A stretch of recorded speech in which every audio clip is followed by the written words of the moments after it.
This video tackles subject matter including active shooter scenarios and graphic depictions of violence, and may be difficult for some to watch. You have been warned. You've probably heard of Run, Hide, Fight, the first step into the film industry by Ben Shapiro's media company, The Daily Wire. The film, directed by Kyle Rankin and released in 2020, follows 17-year-old Zoe Hull as she's forced to fight for her survival during an active shooter event at her high school. Run, Hide, Fight garnered massive controversy from the moment it was announced due to it basically amounting to little more than Die Hard but in a school shooting, with people using this description as both a criticism and endorsement of the film. I want to briefly summarize the film before I begin unpacking what it's actually trying to say. In addition to providing some context for the scenes I'll be delving a bit deeper into, I think it's important to give you a basic outline of what kind of movie this actually is, as its creators intended. So here's my unbiased, uncritical recounting of Run, Hide, Fight. The film begins with Zoe and her father hunting and shooting a deer, featuring real footage of a deer being shot. At home, Zoe and her father get into an argument regarding Zoe's recently deceased mother, with her father recommending that they try therapy again. Before they can continue, they're interrupted by Zoe's friend, Lewis, who's there to drive her to school. During the ride, they spot a classmate, Chris, setting up a device in a field, which they assume is part of senior prank day. However, it later turns out that they're incendiary devices. At school, Lewis tries asking Zoe to prom, but it goes awry when he spills a drink on her. While she's in the bathroom cleaning up, a van crashes through the cafeteria wall and 4 students, Tristan, Chris from the previous scene, Anna, and Kip, begin killing students and staff. Zoe, despite a few close calls, manages to evade the shooters and eventually escape, but decides to turn around and help those still trapped inside. While this happens, the principal of the school, as well as the school security officer, are sent to investigate to confirm reports of an active shooter threat, a policy decision that Tristan criticizes. The principal confronts Tristan and tells him that he should have been there for him more before he gets executed. Lewis is then tasked with live streaming the shooters to the school's Facebook page. Zoe begins extracting students from their classrooms and pulls a fire alarm to get things moving faster, but one of the shooters, Anna, stops it and a lockdown is announced over the intercom, which adds to the confusion. After a bomb is set off in the reception area, Zoe again tries to convince teachers and students to leave, but is shot at by Anna. After a brief confrontation, Zoe manages to kill Anna and takes her phone. While this happens, Zoe's father hears about what's happening at the school. Zoe manages to subdue another shooter, Kip, and interrogates him as to why he's doing this, to which he responds with a story about how he was bullied in elementary school, which Zoe reacts to with disgust. After linking up with some survivors, Zoe works out a plan with the sheriff to distract Tristan so that students can safely escape. They're successful, but Tristan catches onto the ruse. Zoe finally confronts Tristan over the phone, where he threatens to kill a student for every 5 minutes that she stays hidden. On her way to the cafeteria, Zoe enlists the help of Kip by persuading him to change what he'll be remembered for and take control of his legacy. As they make their way to the cafeteria, we see Zoe's father sneaking into position and setting up his hunting rifle. Zoe confronts Tristan and asks why he's doing all of this, to which he responds that he enjoys being definitive and creating the ultimate version of something. Before they can kill her, Kip interrupts them, now on Zoe's side. In the ensuing gunfight, Kip is killed, but Zoe and Lewis manage to escape. After a brief chase and confrontation, Zoe's father saves her at the last minute, but is arrested by nearby police. Zoe once again takes over the stream to mock Tristan and tell him, "After all your goddamn hard work, people aren't gonna remember you? No? No. They're gonna remember me." to which Tristan responds by taking a hostage and leaving after rigging the van in the cafeteria to explode. Zoe manages to put it in reverse, however, which saves the rest of the students from the blast. On her way out of the school, she's wrongfully arrested by 2 SWAT officers, but an explosion interrupts them and a body is discovered. Outside the school, Zoe's told by the sheriff that Tristan was the person killed in the explosion. She reconciles with her father and thanks him for helping her, but spots Tristan sneaking off into the woods. Turns out the body was the hostage that he took earlier. As Tristan gathers supplies to presumably run away with, Zoe shoots him and lets him bleed to death, saying that it's what he deserves. Roll credits. And that's Run, Hide, Fight. So, how do we talk about it? I think when examining a film like this so mired in controversy and partisan politics that we should first look to the people behind its creation. Context is, after all, the best way to learn what a work of art is trying to say. And I have to be clear, I know that Ben Shapiro wasn't really involved in this film's creation, rather its distribution, but he's by far the biggest name attached to the film and had no problem promoting it to his YouTube channel, so here we are. With that, let's take a look at one such promotional video on Ben's channel and see what we can learn about the intent of this movie. We can't win the culture war if we're not competing for the people we are attempting to reach. It's not going to help to make a conservative more conservative. We need to make moderates more conservative. We need to take liberals, and we need to allow them to see a conservative point of view. Oh. Well, that was easy. While promoting this film to his audience, Ben Shapiro, in a rare display of honesty, straight up admitted that the Daily Wire is hoping to produce films that express a conservative worldview. This is something reflected again in an interview Shapiro held with another producer of the film, one who was actually involved in its creation, Dallas Sonnier. If people want to watch movies like this and continue to consume content that isn't preaching a message to them and jamming a sort of a secular worldview down their throats, then they have to support a conservative economy. And by that, I mean everything. A conservative Hollywood alternative, any of it, right? So we know that this is a conservative movie, thanks to its creators marketing it that way, but I wanted to delve a bit deeper and unpack how this film, from its plot to its cinematography to, well, just about everything, seeks to create a rhetoric of conservative thought and advocate it to its viewer. This film was designed to sway the moderates towards conservative thought and, by extension, conservative politics. So how does it manage that? The most immediate element of this film that demonstrates this, in my opinion, is Zoe as a protagonist. As a rhetorical tool, Zoe serves not as a character, but a signal booster for the virtues of conservative thought, as viewed by conservatives. What do we know about her and her father based on the opening scene of this movie? Well, they're independent. They live on their own terms, isolated from society in both geography and attitude. The very first scene we get of these characters is them hunting a deer to use as food throughout the whole summer. Their defining character trait is self-sufficiency and rugged individualism, the idea that if you want something done, you have to do it yourself, that there's no one else you can rely on. This is a result of what's called frontier culture, named for the attitude shaped by living on the American frontier the longest, and this continues to have a rippling effect on conservative politics today. Listen to how Dallas Sonnier puts it. It's never in our nature as conservatives to rally together because we are so individualistic. These characters are meant to be a virtuous expression of that individualism, living on their own terms and not beholden to anybody else. It's the entire foundation of Zoe as a protagonist, that she does things on her own terms, for better or worse. This is best demonstrated by the pivotal scene wherein Zoe decides to turn and go back into the school after escaping. Every element of this scene serves to endorse Zoe's decision here.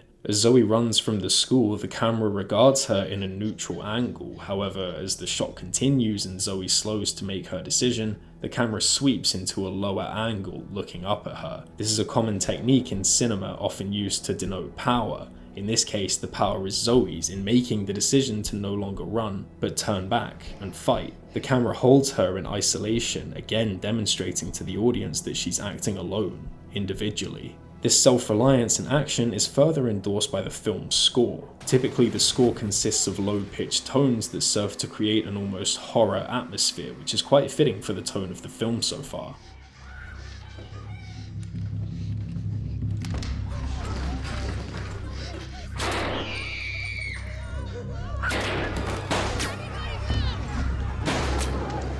But in this scene, the film breaks away from that trend and uses a more traditional instrumental score with a heavy reliance on brass and what I can only describe as military drums?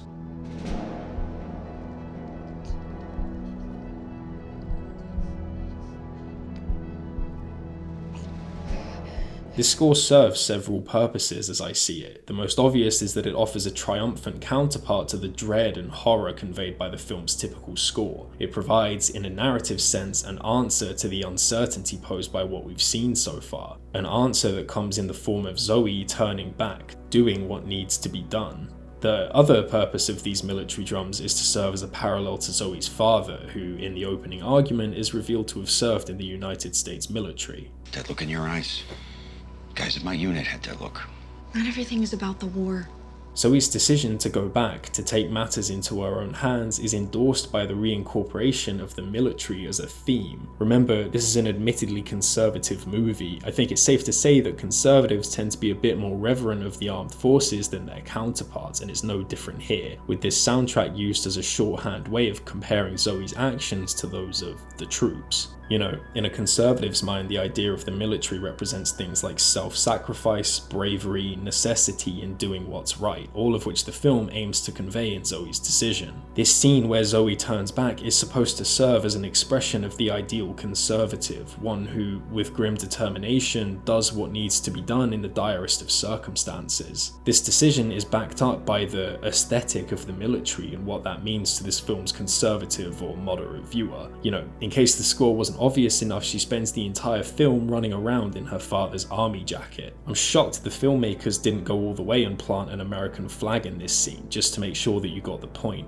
Now, you may be thinking that there's an inherent problem with this film glorifying a teenager's decision to go back into a life or death school shooting in order to be the main character, but this film already has an answer for that. There's another element of this film that further conveys the idea that self-sufficiency is key, and that if you want anything done, you can't rely on others to do it for you, but have to do it yourself, and this is the recurrent theme of a lack of faith in authority figures. There are several scenes throughout this movie that serve to juxtapose Zoe's individual, direct action to the incompetent, bumbling mess that is the police force, the school security system, and most importantly, policy. This is first demonstrated, conveniently enough, in the scene that directly follows Zoe's decision to go back into the school. Once this scene is concluded, we cut back to the cafeteria where the confrontation between Tristan and the principal plays out. It's at this point that Tristan makes this remark. Well, if it isn't our friendly old neighborhood security guard.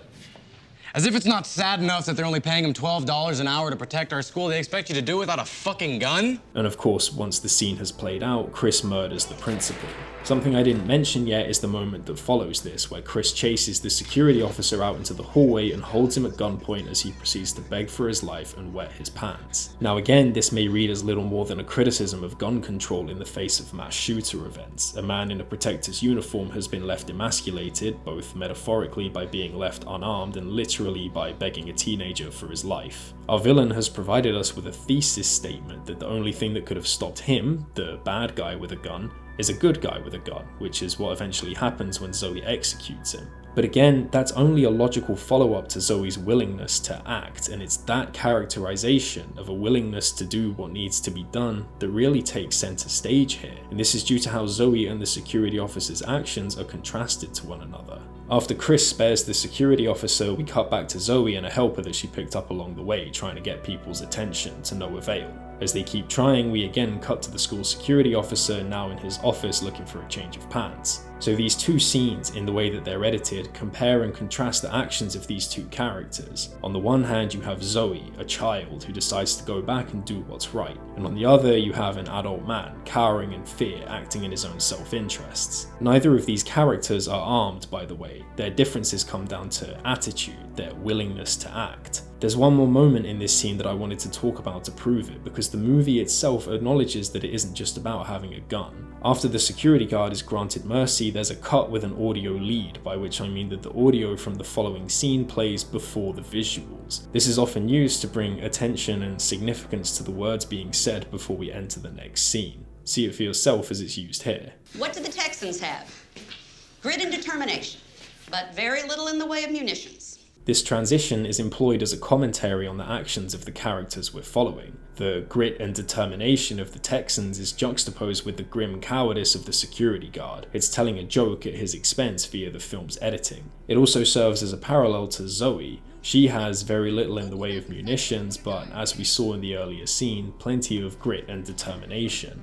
And let's talk about what it is these students are learning about in this lesson. The Battle of the Alamo was a battle that took place in 1836 during the Texan War for Independence from Mexico. Surrounded by enemies after a 13-day siege, the Texans decided that instead of surrendering, they would fight to the last man, which they did. Their defeat essentially made them martyrs for the Texan cause, with the now famous cry of "Remember the Alamo" used in subsequent battles. In popular culture, the battle has come to represent the fight for liberty, the right to self-determination, and sacrifice against overwhelming odds.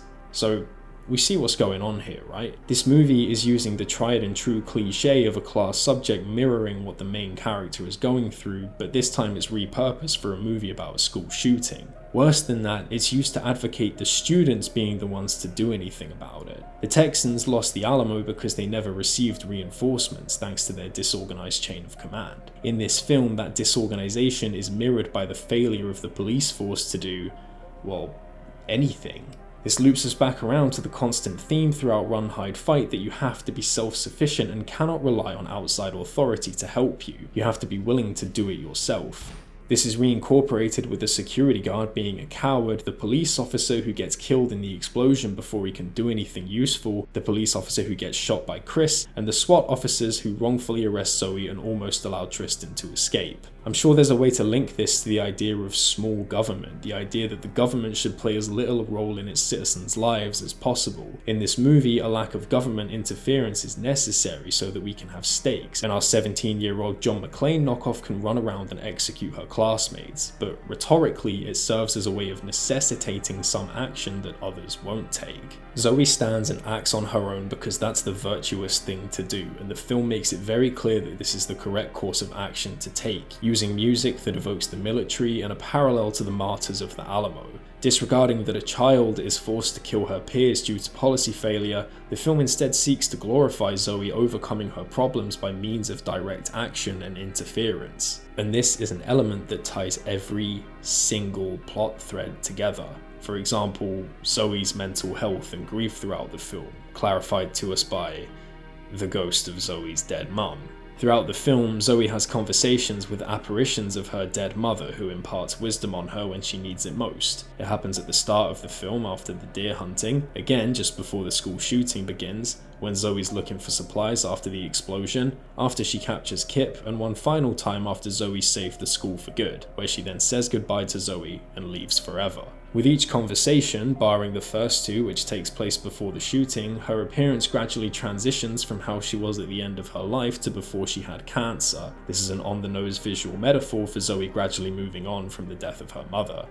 However, there's a problem. You may have noticed that a lot of the milestones in Zoe's mourning process are tied, in one way or another, to her fight against the school shooters. Zoe's process of grieving is visually represented to us whenever she makes progress in fighting back. So what's the implication of this order of scenes? Well, again, it ties the responsibility of mental health in with direct action. Zoe's mental state, represented by how she views her mother's struggle with cancer, improves over the course of the film as she takes action to fix the more immediate problems facing her. This loops back around to the start of the film when Zoe scoffs at the idea of going to therapy. The film is telling us over and over again that self-sufficiency and independence is the key to fixing all problems, even grief. This is the unfortunate result of your main character's development being wrapped up in a do-it-yourself agenda. Everything, even trauma, has to be tied up in a neat little bow by the end of the film so that the virtues of independence aren't lost and the film's thesis can be proven. Self-sufficiency, in this case, becomes something of a magical fix-everything button. Now, I'm not saying there's anything inherently wrong with being self-sufficient, or even that it can't help you fix a lot of the problems that you do struggle with. My issue comes down to it being used so thoughtlessly as a solution to every single problem the film proposes, regardless of how much a single individual can do. No matter if the problem is one of the individual, greater policy, or even institutional failure, the solution is always the same: to get up, be the main character, and solve the problem as an individual.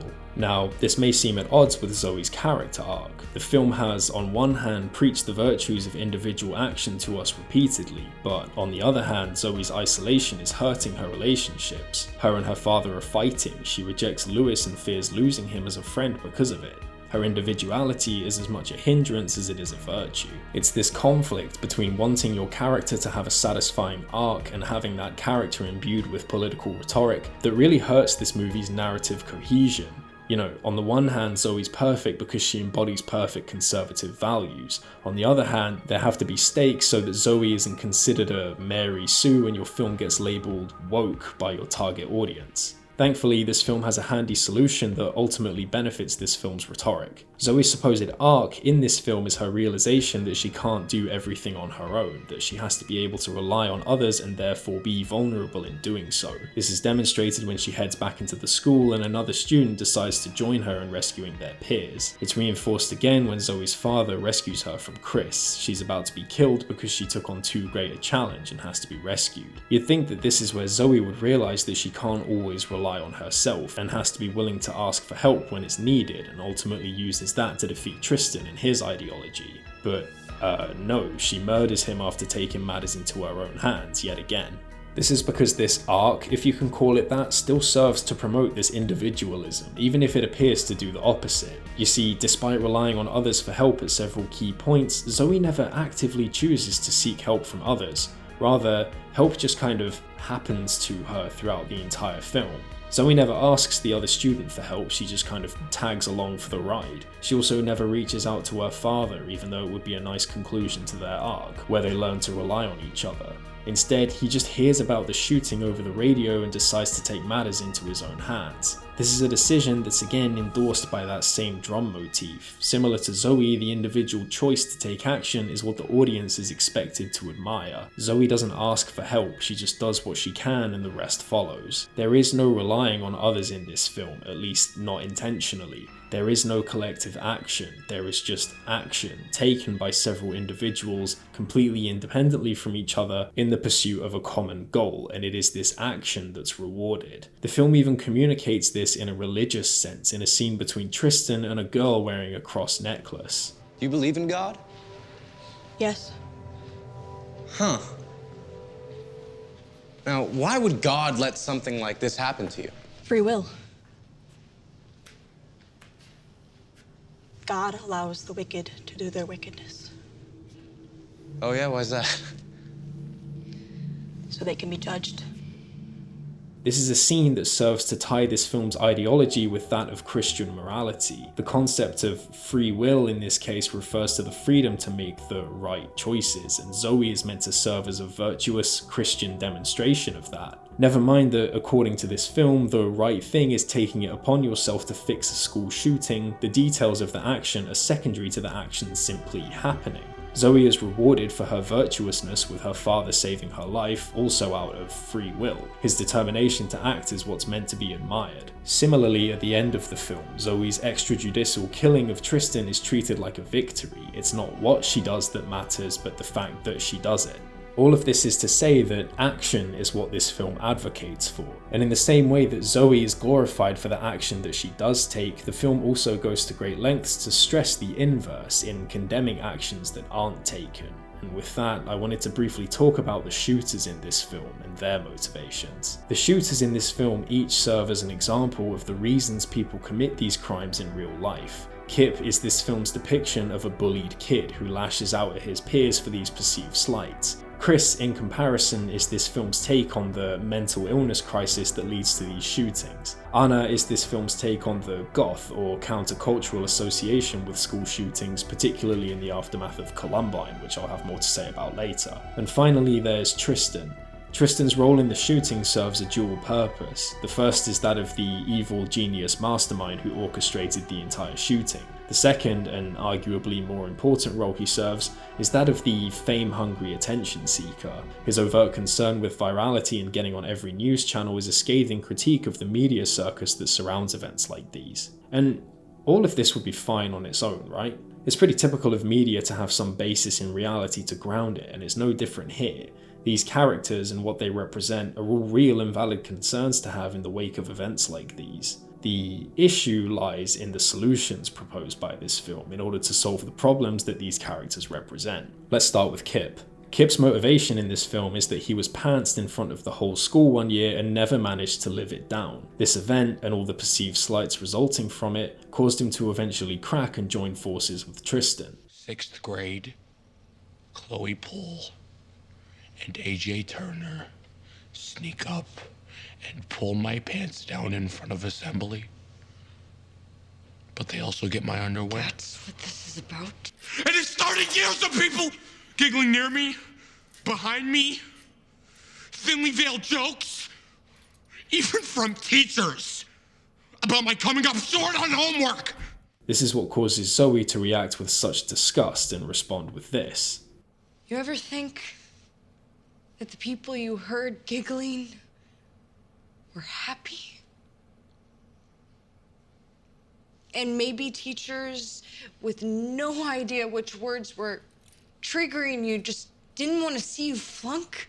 Zoe and the film are offering us a criticism of Kip's motivation, and by extension, those who have motivation similar to this in real life. His reasoning is meant to seem weak because it isn't so much a criticism of what happened to Kip, but his failure to rise above it. Kip as a character is a demonstration of somebody who never managed to get over their struggles, and it's in that regard that he serves as a direct counterpart to Zoe and her mental health struggles. Zoe even has this conversation with Kip directly following an appearance by her mother, where she's essentially told the same thing, to just move on. You don't really see me anymore, sweetie. You just see the monster that got me. I can't help it. Well, you can. Look at me now. But whereas Zoe is shown being proactive and healing, Kip is used as an example of the dangers of wallowing in self-pity, failing to rise above whatever difficulties you face and ultimately losing yourself to them. This is why his redemption, if you can call it that, is so important to this film's rhetoric. The film outright says that you have a choice in how you want to be remembered, that you can succumb to misery or take action and choose your legacy. Again, it all fits under the umbrella of action that this film wants you to take. Kip's redemption, his choice to do the right thing, completely overrides everything he's done up until this point. From this film's perspective, it doesn't matter that he murdered an innocent girl, it matters that he regretted it enough to try and redeem himself. You know, completely disregarding that he does it for selfish reasons, the film wants us to remember Kip's choice to help Zoe fight back, to finally rise above his bullying and do something right. Get over it. This is a very clear demonstration of the rugged individualism this film advocates for. Zoe encourages Kip to get up and do something productive for once, and it's for this that the audience is supposed to admire him and, by extension, Zoe for encouraging him to do this. It's at this defining moment when Zoe urges Kip to fix his legacy that this film's agenda, emphasizing action above all else, really becomes apparent. According to this film, and by extension its creators, whatever trauma you've been through doesn't matter. There's nothing that can cause an individual to fail besides the actions of that individual, and this is demonstrated in the arcs of both Kip and Zoe. This is further demonstrated by Chris, a character constructed as mentally disabled in a way that can't be overcome by mere action. The film wastes no opportunities in making a mockery of Chris's disability, treating him as the incompetent comedy relief sidekick. He's constructed as somebody who's incapable of simply rising above his mental illness, as demonstrated by the multitude of scenes where he's manipulated by Tristan. It's an interesting paradox that the film simultaneously portrays him as lacking agency, but also demonizes him for his actions that result from this lack of agency. Again, we aren't supposed to think about if Chris is actually capable of doing something about his disability, we're simply led to criticize him for the fact that he doesn't act with agency, regardless of its cause. Once again, we see this film's political bias and intent leading to the misrepresentation of real-world issues that this same political bias will often worsen. It doesn't matter that Republicans, in the same breath that they decry the mental illness crisis, will then gut all mental health resources in the US. That isn't important. What's important is that this crisis has happened, and those people who suffer have to take responsibility for those systemic failings as individuals. In this film's message, we can observe an idealism that focuses on action regardless of cause or effect. In the same way that we're supposed to overlook Kip murdering an innocent girl because he points a gun at Tristan and allows our main character to escape, we're led to demonize Chris's actions regardless of how much agency he had in being led to committing them. Action then becomes all that's left to differentiate Kip as opposed to Chris, and it's this relationship to action that ultimately determines each character's fate. It's the same, unsurprisingly, for both Anna and Tristan. Anna as a character doesn't have such a relationship with action, or a lack thereof, and this is the result of her being the first shooter to be killed off. But there is one line that I thought was pretty interesting, and this comes after Zoe has just killed her and finds a bottle of hand sanitizer in her pocket. Don't want to get your hands dirty, huh? So what can we gather from this? Well, this is a detail that falls under the conservative ideals of personal responsibility above all else. In the same way that Chris is mocked for not being personally responsible for his mental disorder, Anna too is treated with derision for not wanting to deal with the aftermath of her taking part in the school shooting. The phrase here, getting your hands dirty, is a pretty clear parallel to Zoe and what she's had to do so far. Zoe's had to go back into the thick of it and, with grim determination, shed blood, do what has to be done, and, well, get her hands dirty. This willingness to commit to a decision is directly opposed by Anna, who, having killed so many innocent people, is ultimately too weak to stand by that choice, and the film criticizes Anna for this more so than the killing itself. So what about Tristan? Well, his case is a bit more complicated, but his characterization still fits perfectly within this film and its agenda. What do we know about Tristan? This is where I have to come out and say that Tristan's motivations are, in a word, jumbled. In fact, they're so jumbled that I felt the need to go digging for what other people thought they were, just to make sure that I wasn't going crazy. And you're not going to believe this, but every plot synopsis I found gave Tristan a different motivation. I'm not joking. One article made the claim that he's disenfranchised by social media and tech giants, while another attributes his actions to his neglectful mother, something we never see because she only appears once in the film, having already been murdered by Tristan. Tristan himself says that he wants to be the best, but that's never really examined beyond a surface level in the film. Rather, I wanted to propose something a bit different. That Tristan's motivation, or lack thereof, isn't supposed to be important to this film's thesis. In fact, I think having a clear motivation would only undermine what the film wants to say. Remember, all of this is taking place within a film that aims to place great importance on the actions of the individual. Personal responsibility, free will, and the choice to do the right thing are all repeatedly stressed throughout the film. This is why we're supposed to condemn Chris for actions that may have been influenced by his mental disorder, and it's why we're supposed to support Kip dying to redeem himself for, let me remind you, murder. I highly doubt they would deliberately undermine these key elements by trying to explain, let alone justify, why Tristan would mastermind a school shooting. Rather, I think that this cloudy motivation is, at least somewhat, intentional. A lot of reviews I've seen and read of this film call Tristan a Joker ripoff, as if to criticize some weakness they found in Tristan's characterization, but I disagree. The film takes great pains to set up and disprove our assumptions about Tristan's motivation. His conversation with the principal is a perfect demonstration of this. We're told at first that the principal berated Tristan, that Tristan never had any help from the people who could have prevented this from happening. We're led to believe that this is why he planned the school shooting. Instead of trying harder to understand you. You know, behind your desk you have this poster, and it says, "Making a difference, one student at a time." He didn't make time for me. I let you down, man. But it's then revealed that this wasn't the case, and that this whole meeting was part of Tristan's plan that he'd already come up with. You see, last week, I wanted to come to your office twice, man. During our morning session, I grabbed your keys, I went downtown, I had a copy made. And during our afternoon session, while you were looking out the window talking about how guys like me, we never amount to anything, you remember that?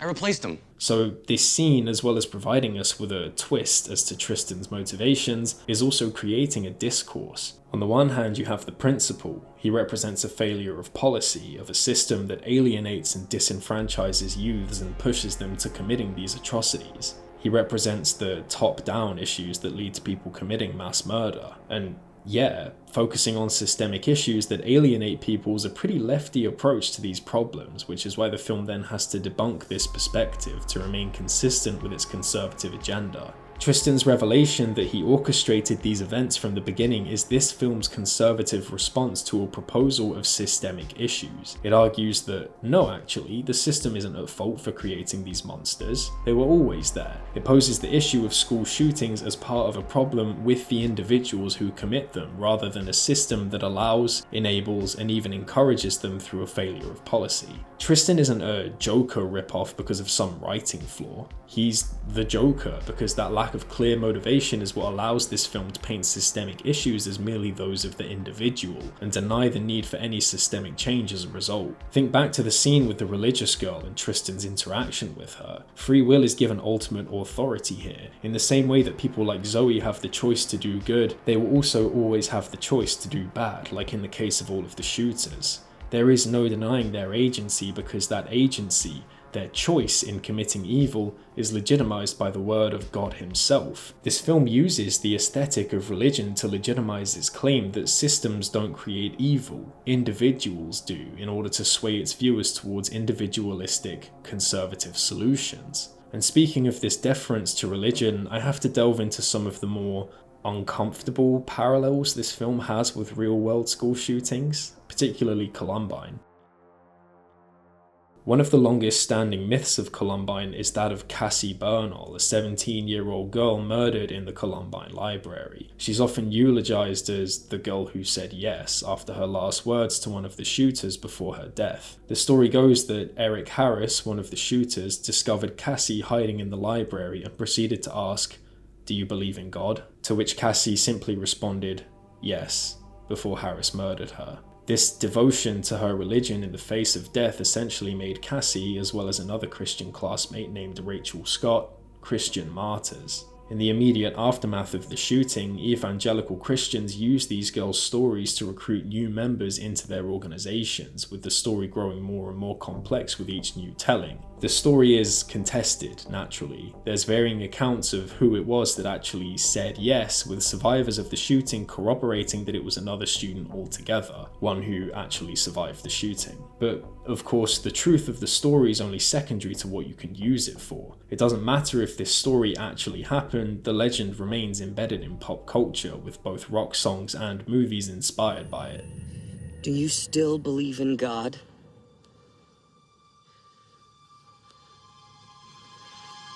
No, I do. So of course, it had to be referenced in Run, Hide, Fight too. This entire interaction between Tristan and this religious girl is a word-for-word recreation of the conversation Harris had with a religious student. Do you believe in God? Yes. Huh. What's the purpose of this? Well, first and foremost, it serves to reinforce this film's message. The actual important part of this speech is the emphasis on free will, in making good or bad choices and their outcomes. This is what's being reinforced by religion, citing the Bible in order to further push the belief that you always have a choice in what to do. This also serves as something of a dog whistle for this film's evangelical viewers. Remember, the Daily Wire is a subscription service. You have to pay, theoretically, to watch this movie, so its audience is likely made up of people who already agree with these conservative and religious talking points. This film's message is reinforced not only by some vague allusion to religion, but via a parallel to a popular legend that still endures to this day. The legend of Cassie Bernal is one that's extremely widespread. It makes sense that it would be invoked here to legitimize this film's overall message of individual actions and free will, to advocate doing something. The real-world parallels don't end here either. In 2018, a gunman entered the Marjorie Stoneman Douglas High School in Parkland, Broward County, Florida. Over the course of 4 minutes, he killed 14 students and 3 members of staff before escaping to be apprehended an hour later. Scott Peterson, a deputy officer in charge of security at the school, was observed on surveillance cameras avoiding entering the building during the entirety of the shooting. It later came out that he avoided entering the building for up to 40 minutes after the shooting had ended. Days after the shooting, the sheriff of Broward County criticized him by name, stating that he should have taken action to enter the school and neutralize the threat. What was Scott Peterson, was he there when the shooter was still inside the building? Yes, he was. And so what should he have done? Went in, addressed the killer, killed the killer. Backlash against Peterson was instant and widespread. His inaction, brought to further attention by leaked surveillance footage, earned him the nickname the Coward of Broward. In an interview with the press, President Donald Trump chimed in with his 2 cents, further adding fuel to the flames. But when it came time to get in there and do something, he didn't have the courage, or something happened. But he certainly did a poor job. There's no question about that. And of course, made the assertion that had he been there, would have charged in, armed or not.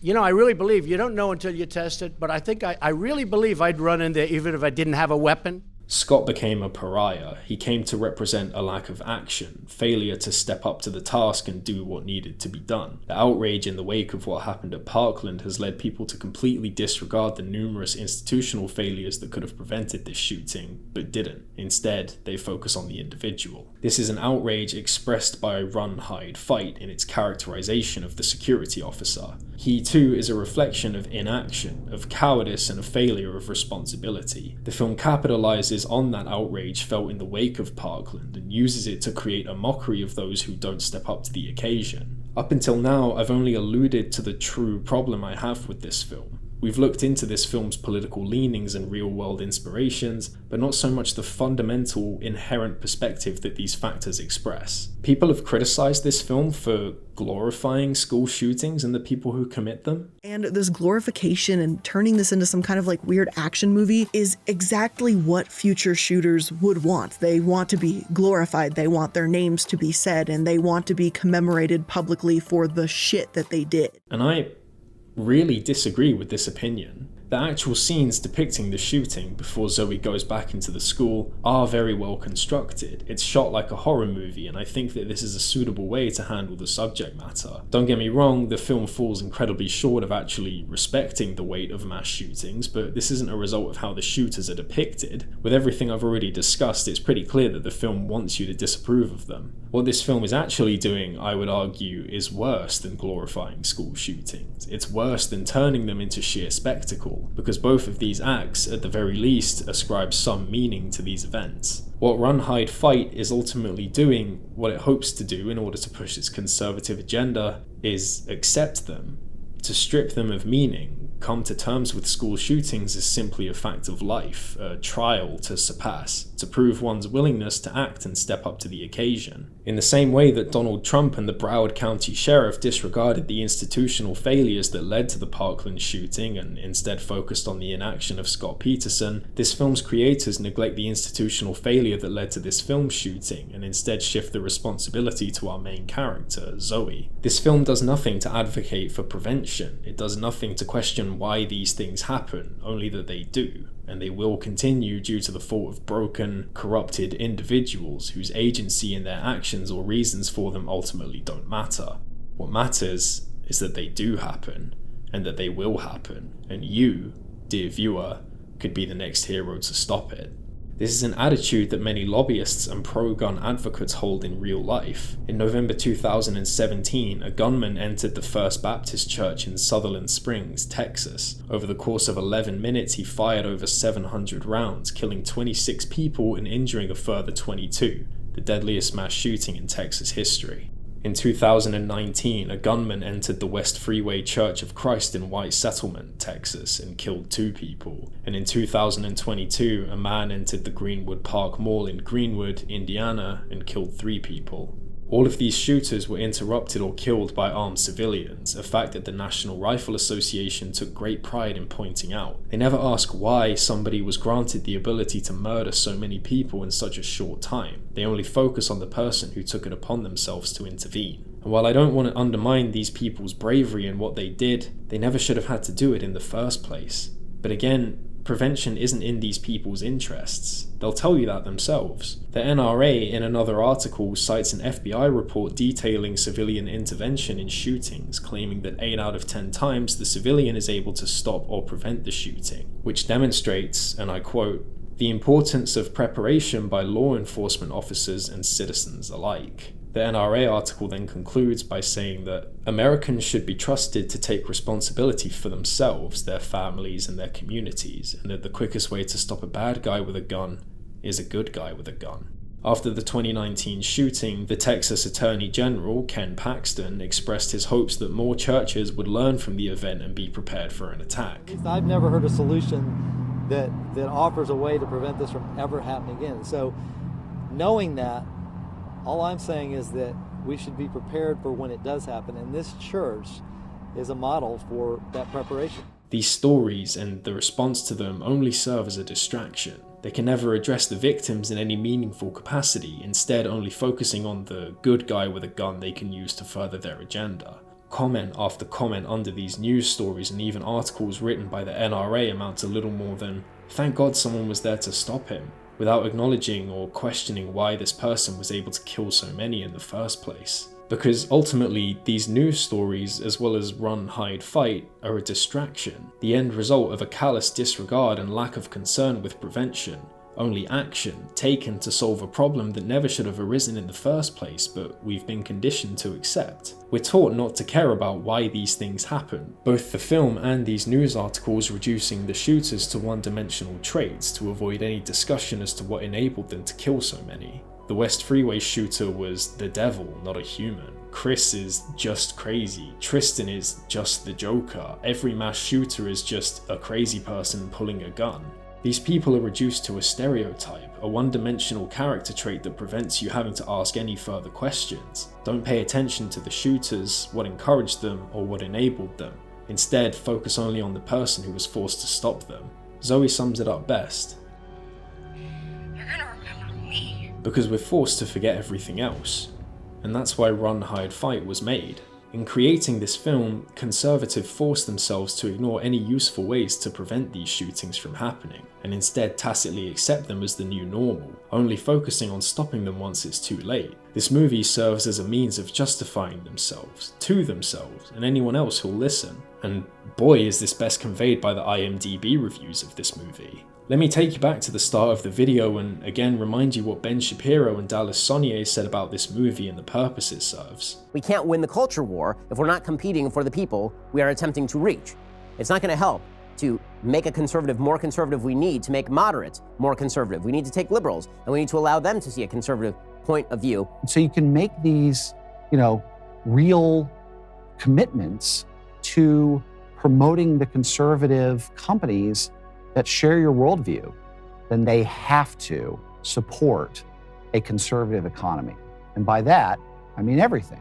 A conservative Hollywood alternative, any of it, right? Even if you disagree with my reading of the film so far, fine, I can't stop you. But the people involved in making it have outright admitted that its central purpose is one of a political nature, to, at the very least, fight back against Hollywood's politics. This film and your opinion of it has ultimately become a political statement in its own right. And that is the central irony to these IMDb reviews that I wanted to delve into. Dozens of the reviews I found for this film all endorse it along the same lines, that being that it doesn't have a political agenda. Wait.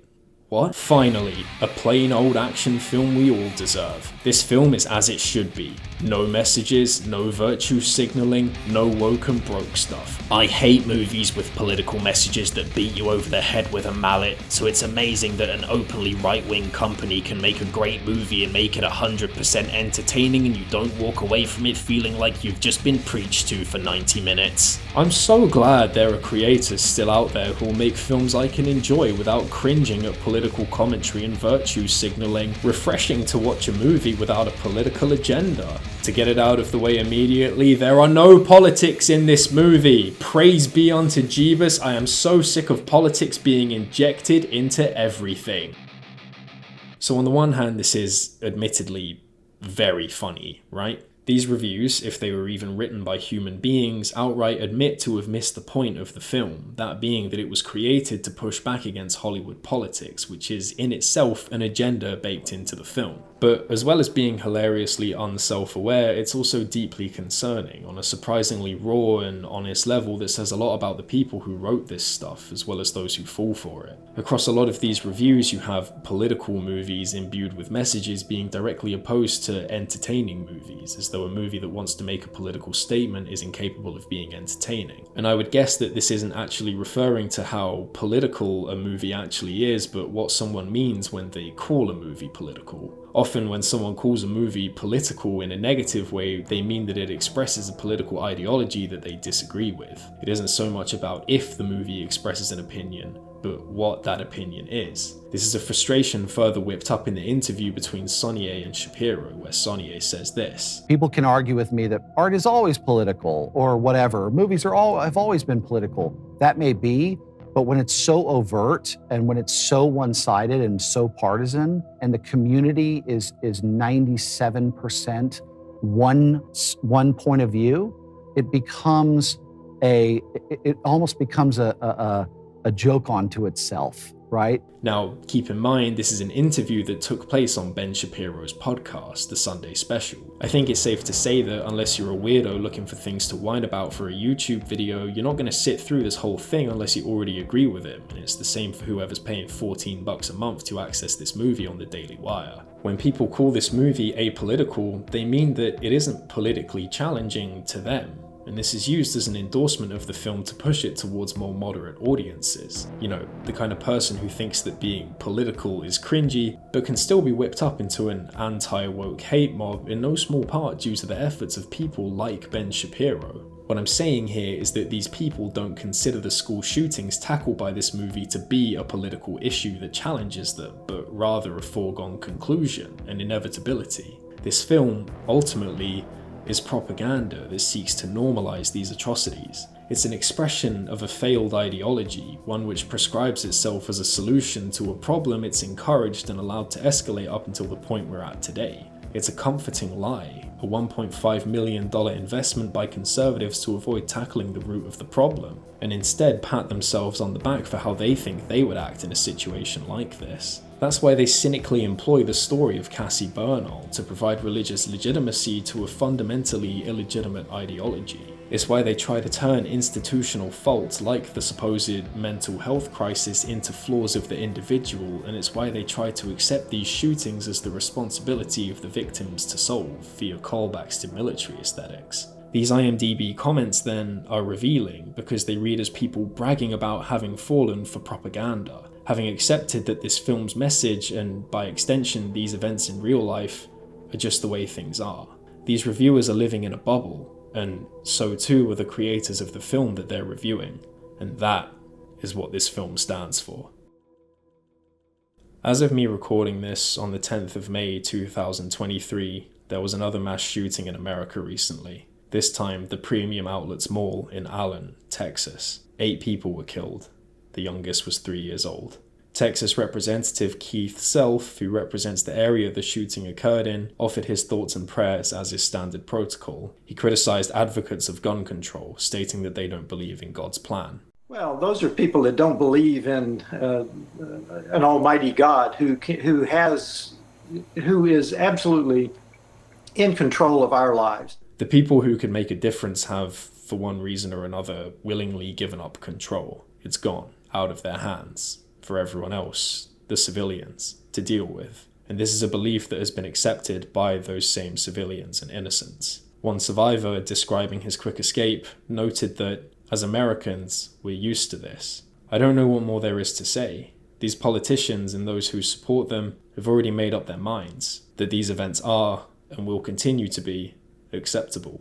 The NRA continues to deflect, senators continue to throw their hands up, and civilians continue to die in scores.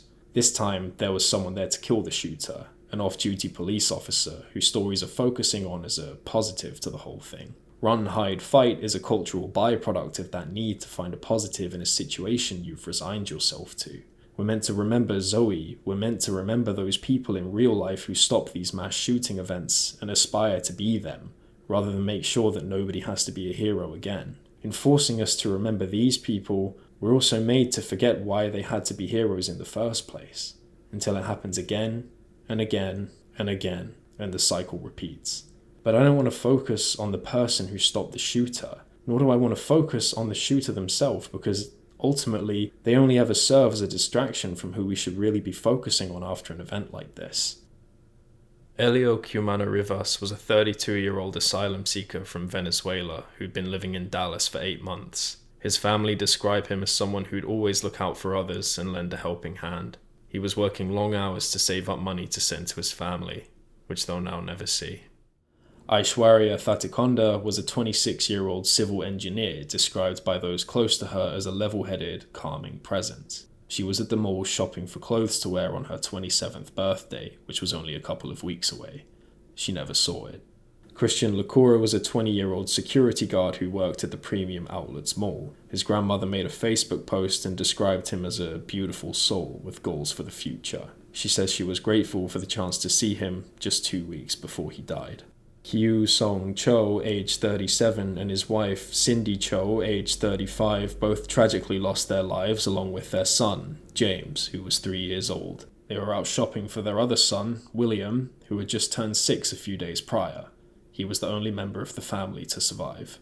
Ilda Mendoza was shot along with her 2 daughters, Daniela, aged 11, and Sofia, aged 8. Both of her daughters were killed, with Ilda remaining in critical condition. Teachers at Cox Elementary, the school the sisters attended, have described them as rays of sunshine who liked taking classes at the gym.